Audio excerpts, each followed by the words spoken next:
Ubutumwa bwiza uko bwanditswe na Matayo igice cya 8. Yesu akiza umubembe. Amanutse kuri uwo musozi abantu benshi baramukurikira, maze haza umubembe aramwegera aramupfukamira, aramubwira ati, Mwami, washaka wabasha kunkiza. Arambura ukuboko amukoraho ati, ndabishaka, kira. Uwo mwanya ibibembe bye birakira. Yesu aramubwira ati, wirinde, ntugire uwo ubwira, ahubwo genda wiyereke umutambyi, uture n'ituro Mose yategetse ribabere ikimenyetso cyo kubahamiriza. Akiza umugaragu w'umutware w'abasirikare. Ageze i Kaperinawumu, haza umutware utwara umutwe w'abasirikari, aramwinginga ati, Mwami, umugaragu wanjye aryamye mu nzu yararemaye, arababaye cyane. Aramubwira ati, ndaza mukize. Umutware w'abasirikari aramusubiza ati, Mwami, ntibinkwiriye yuko winjira mu nzu yanjye, ahubwo tegeka gusa, umugaragu wanjye arakira. Kuko nanjye ndi umuntu utwarwa n'abandi, mfite abasirikare ntwara, iyo mbwiye umwe nti genda, aragenda, nabwira undi nti ngwino, akaza, nabwira umugaragu wanjye nti kora iki, akagikora.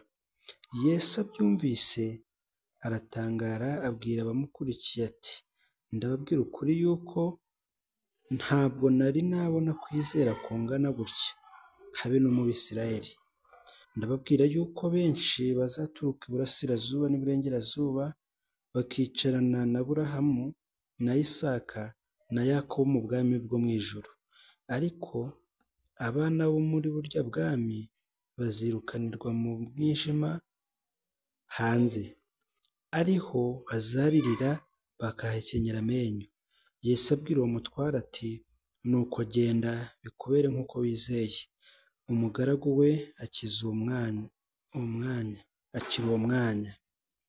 Yesu ajya mu nzu ya Petero, abona nyirabukwe aryamye arwaye ubuganga, amukora ku kuboko, ubuganga bumuvamo, arabyuka aramugaburira.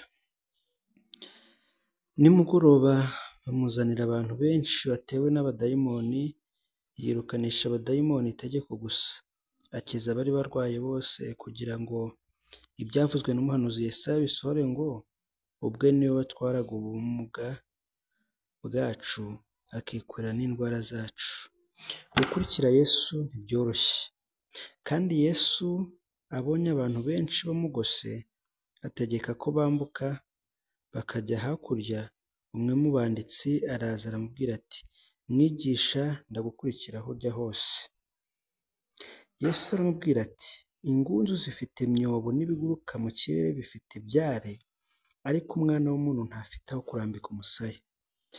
Undi wo mu bigishwa be aramubwira ati, Databuja, banza undeke ngende mpambe data. Yesu aramubwira ati, nkurikira, reka abapfuye bihambire abapfuye babo.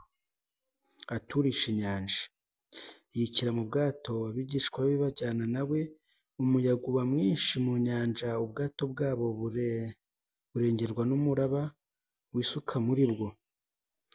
Ariko we yari asinziriye. Baraza baramukangura bati, Databuja, dukize, turapfuye. Arabasubiza ati, niki kibateye ubwoba, mwafite kwizera guke mwe? Maze arabyuka acyaha umuyaga n'inyanja, biratuza rwose. Abantu baratangara bati, uyu ni muntu ki? Umuyaga n'inyanja nabyo biramwumvira? Akiza abantu bafite dayimoni. Amaze gufata hakurya mu gihugu cy'Abagadaleni, ahura n'abantu babiri batewe n'abadayimoni bava mu mva. Bari abasazi cyane, bituma ari ntawe atinyuka kunyura muri iyo nzira. Barataka cyane bati, duhuriye he, mwana w'Imana? Mbese uje hano kutwica urupfu n'agashinyaguro igihe cyacu kitaragera? Hirya yabo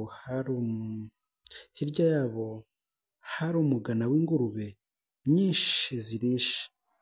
Abadayimoni bazibonye baramwinginga bati, nutwirukana utwohereze muri uriya mugana w'ingurube. Arabasubiza ati nimugende. Bavamo baragenda bajya muri izo ngurube, umugana wose wirukira mu gacuri, ziruka mu nyanja, zisuka mu nyanja, zipfira mu mazi. Abungeri bazo barahunga, binjiye mu mudugudu bavuga ibyo babonye byose n'ibyari bitewe